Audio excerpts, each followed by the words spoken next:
cellule technique de coordination et planification minière, la CTCPM en cycle. Tout à l'heure, lors de ces assises, c'est que nous sommes intervenus en tant que l'un des acteurs clés du ministère de Mines, le bras séculier de l'intelligence du ministère de Mines, en ce qui concerne la lutte contre la fraude minière, la lutte contre la corruption dans le secteur de mines. Et nous avons évoqué les différentes structures que le ministère de Mines a mises en place pour combattre la corruption dans les secteurs de mines. C'est comme ça que nous avons parlé de la CNLFM, nous avons parlé de l'IGEM qui va bientôt être structuré et va être effectif sur toute l'étendue de la République dans le secteur de mines. Donner un mot sur la promotion de la bonne gouvernance et la mobilisation de recettes fiscales minières dans le contexte de transition énergétique. Et on nous a demandé de restreindre notre mot en ce qui concerne la responsabilité que nous avons, c'est-à-dire la CTCPM.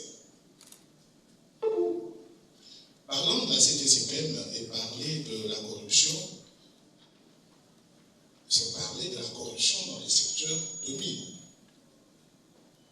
Parler de la corruption dans les secteurs de mines, c'est parler de la contribution de la CTCPM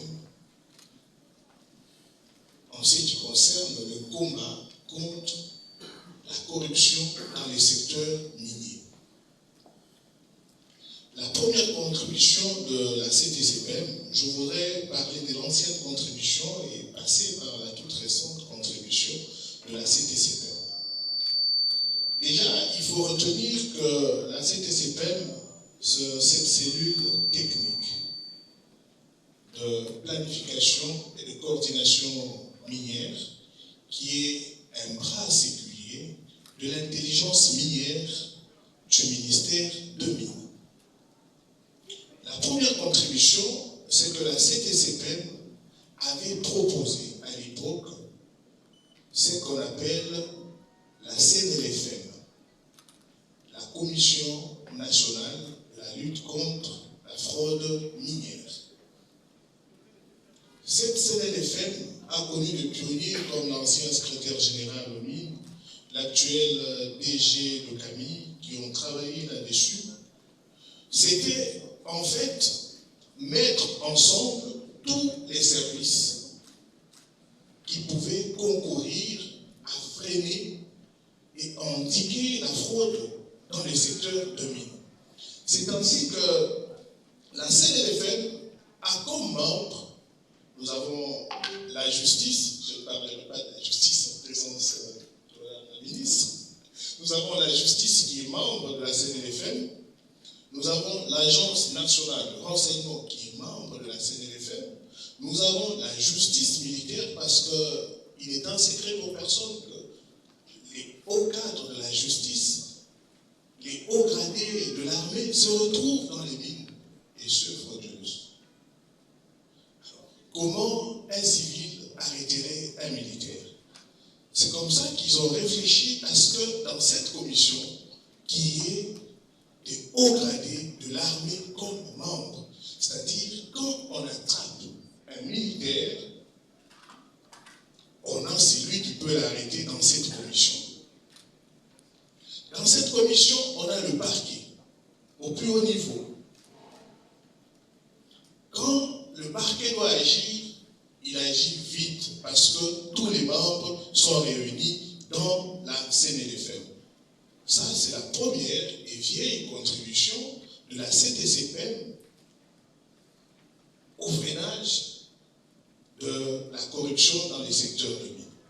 Nous avons aussi une intelligence tout à fait récente qui est l'IGEM, l'Inspection générale de mines. L'inspection générale de mines ne vient pas seulement pour mettre fin à la corruption, mais l'inspection générale de mines vient pour exactement poursuivre tout ce qui n'est pas fait, toutes ces taxes dormantes, tous ces impôts qui dorment plutôt.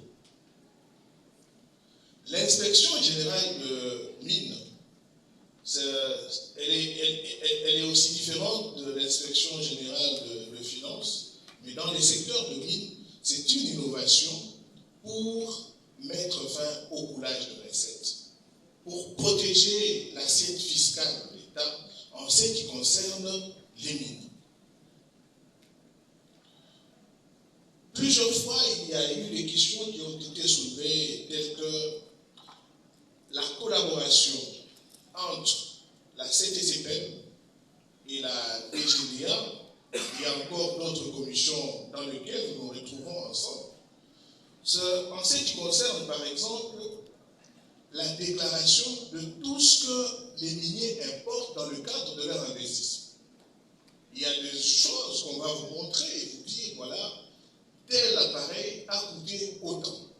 Et quand vous vérifiez, c'est un vieux appareil qu'on a réparé tout simplement. Mais si la DGDA collabore et vous dit, voilà, tel appareil n'est jamais entré dans le pays, c'est un vieux, en ce moment-là, vous savez tomber sur le dossier et mettre fin à ce coulage. Un autre phénomène, dans le secteur de mines, toujours, cette analyse préalable. La CTCPEM pense qu'avec l'inspection générale de mines, on va y arriver, on va arriver à contrôler, regarder les clauses, comment protéger l'État dans le secteur de mines, parce que vous savez bien comme moi qu'en ce qui concerne la sous-traitance, il y a l'ARSP qui est là, mais pour ce qui est du secteur de mines, il y a l'hygiène qui arrive. Donc on se demanderait pourquoi la CTCPEM a inventé l'hygiène alors que la CNFM existe. L'hygiène, c'est un service de mine qui va s'occuper de l'inspection, comme vous le savez, mais la CNFM est une commission. Et nous pensons que, de bon droit, l'inspecteur général de mine devra, pas seulement que l'inspection sera membre, devrait aussi présider la Commission nationale de la lutte contre la fraude minière. Je suis en train de vous remercier